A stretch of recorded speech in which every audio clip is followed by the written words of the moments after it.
7 mois depuis l'écroulement du pont Kassaï, en plein centre-ville de Tchikapa, les populations qui habitent les 5 communes qui composent cette ville vivent un calvaire sans pareil.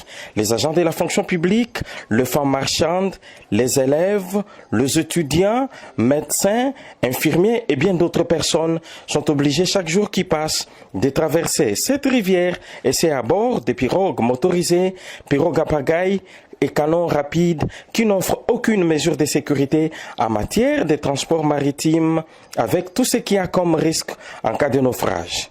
Sans s'imaginer les dangers auxquels ils s'exposent, les élèves qui habitent la colline de Kélé, tout âge confondu, prennent le risque chaque jour de traverser sur ces ponts effondrés en rampant sur le bar métallique car obligés d'aller étudier à Kanzala et Dibumba.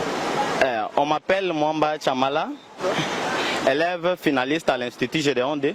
Nous traversons les ponts de Kassaï dans ces conditions parce que nous manquons les moyens de traverser la rivière et de traverser par les pirogues. Acte que plus d'une personne condamne, mais qui s'est pas sauvé au sud des agents de l'ordre placés à ces ponts afin d'interdire aux piétons d'y passer. Nous interpellons les autorités tant au niveau national. Déjà au niveau national, puisque c'est sur la nationale numéro 1. Donc, ils sont plus interpellés que ceux qui sont ici. Qui regardent la situation qu'il y a ici, c'est catastrophique. Vous vous rendez compte, il y a des jeunes gens, ils sont là, il y a des jeunes gens qui traversent ici. C'est comme un entraînement de commando là. Ils traversent avec tous les risques que cela comporte. Ils sont suspendus dans les vides.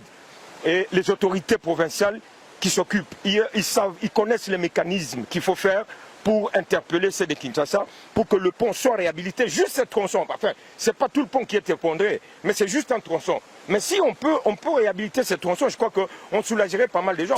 Mais c'est un danger permanent. Et là, on ne saura pas dire, je suis sans voix par rapport à ce que je suis en train de voir. Ça fait rire, mais ça fait froid dans le dos de voir tous ces gens escalader et prendre des risques. Regardez le courant d'eau qu'il y a là-bas. Franchement, je ne saurais pas me prononcer là-dessus. Le risque et danger auquel s'exposent les élèves et autres personnes qui empruntent ces ponts qui est hors usage, nécessitant une rapide réhabilitation, ne laisse pas indifférents les habitants de Tchikapa qui lancent ces cris d'alarme à l'endroit des autorités, tant provinciales que nationales, pour sa réparation. Pour la petite histoire, le pont Kassaï, long de 150 mètres linéaires, a été construit en 1942 par la société belge Forminière qui exploitait les diamants des joailleries à Tchikapa à l'époque coloniale.